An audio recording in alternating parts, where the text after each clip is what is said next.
Magandang araw sa inyong lahat. Ang kwentong inyong matutunghayan ay hango sa totoong buhay. Ito ay kwento ng ating sender na itago na lang natin sa pangalang Neil. Hello po sa inyong lahat. Ako po si Neil, isang salesman sa isang mall sa Maynila. Na-assign ako sa isang brand ng mga damit.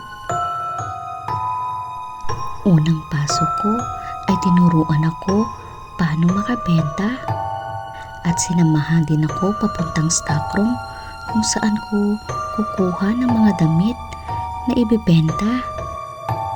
At dahil sa baguhan pa lang ako ay naririnig ko rin ang mga kwento-kwento ng aking mga kasama tungkol sa stockroom na meron daw batang laging nagpapakita at nakikipaglaro sa mga trabahador doon. Pero binaliwala ko yun dahil sa pag-aakala ko na baka tinatakot lang ako ng aking mga kasama dahil sa ako ay baguhan lamang. At nung ako ay isang buwan na sa aking trabaho, doon ko naisip na mahirap pala talaga ang ganitong trabaho. Kung paano ka makabenta, lalo na marami din ang iyong kakumpetensya at tuwing buwan ay meron kayong quota na kailangan makuha. Noong tumagal-tagal ay medyo nakukuha ko na kung paano makakuha ng customer. Ang dami niyang kinuha at dahil sa gusto ko rin makabenta ay kumuha ko ng mga sizes na kailangan niya sa stockroom. Habang ako ay nagbibilang, bigla akong napahinto dahil meron akong naririnig na tumutunog na kandado ng stockroom. Lumabas ako para sumilip sa pag-aakalang baka meron ding tao sa loob. Pero wala akong nakita. Kaya dali-dali rin akong lumabas dahil sa magsasara na rin ang mall. Nang makalipas ang ilang araw, ay schedule na ng aking inventory ng aking mga items. Kaya inuna ko mag-inventory sa stockroom. Nang naglalakad ako papasok ng aking stockroom, ay nadaanan ko ang dalawang babae. Nag-i-inventory din. Ang isa ay nagsusulat at ang isa naman ay nakatayo at baka nagbibilang ng mga items. Habang ako ay nagsisimula na, biglang nag-burn out.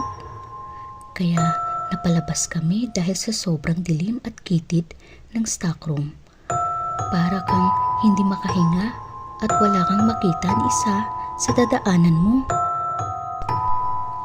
Napalabas naman ang babae na nasa kabilang stockroom at nagyaya na lumabas na lang kami. Nang naglalakad kami palabas ay bigla ko siyang naitanong, "Nasa na ang kasama mo na nag-inventory?" Napahinto siya sabay sabi, "Na anong kasama? Ako lang mag-isa buong araw na nag-i-inventory." Sabi ko naman, "Hindi, kitang-kita ko meron kang kasama na nakatayo sa likuran mo na katulad ng uniform na suot mo." Sigurado ako sa nakita ko. Napaluha sa takot ang kasama ko. Sabay sabi na baka yun yung sinasabi nila na nagpaparamdam at gumagaya ng uniform ng demo sa stockroom ng mall. Nagtanong-tanong ako sa mga kasama ko. Kwento nila, dati daw yung lumang sementeryo na pinatayuan ng mall kaya madaming nagpapakita at nagpaparamdam. Kaya pagpapasok ka, magpasintabi ka sa kanila kasi yun yung ginagawa namin. Kinabukasan wala akong choice kundi ipagpatuloy ang inventory dahil kailangan ito sa aming opisina. Kahit may kaba at takot akong nararamdaman, ay pumasok ako sa stockroom. Kagaya ng sabi ng kasama ko, nagpasintabi ako na meron akong gagawin. Habang ako ay nagbibilang, lingon ako ng lingon dahil sa nangingibabaw ang kaba ko. Hanggang sa malapit na akong matapos, ay biglang nalaglag ang isang damit na nakahanger. Kaya agad ko itong pinulot.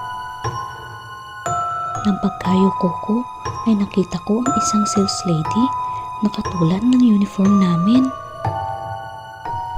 Nakatalikod ito sa kabilang stockroom. Nakahinga ako ng mabuti dahil sa meron akong makakasama. Nang ilalagay ko na ang damit na nakahanger, ay naaninag ko ang kanyang mga paa na puno ng mga putik. Nang tatanungin ko na sana siya, ay bigla akong napansin. Nakakandado ang pintuan ng stockroom. Natulala ako at hindi makagalaw. Gusto kong sumigaw pero parang naparalisa ang buo kong katawan. Napapikit na lang ako habang nagdadasal at pagdilat ko, bigla siyang nawala. Kaya nang madali akong lumabas at sinarado ang aking stockroom. Nang nalak ko na ito, biglang may bumuga na malakas na hangin sa aking tenga. Kaya kumaripas ako ng takbo kahit naramdam ko pa rin na nasa likuran ko lang siya. Alam ko na hindi lang ako ang nakaranas ng ganito. Halos lahat na nagtatrabaho sa mall ay may mga ganitong karanasan sa kanilang stockroom. Hindi kasi natin alam ang history ng mga lupang pinagtayuan nito. Meron lumang sementeryo, lumang hospital, at tirahan ng mga tao na nasunog na ginawang mall. Kaya sa bawat lugar na pupuntahan natin ay kailangan nating magpasintabi o magbigay respeto sa hindi natin nakikita. Hanggang sa nakahanap ako ng bagong mapapasukan, ay hindi ko makakalimutan ang karanasan ko bilang isang demo sa tinatawag naming haunted stockroom. Sana nagustuhan niyo ang aking kwento. Maraming salamat sa pakikinig.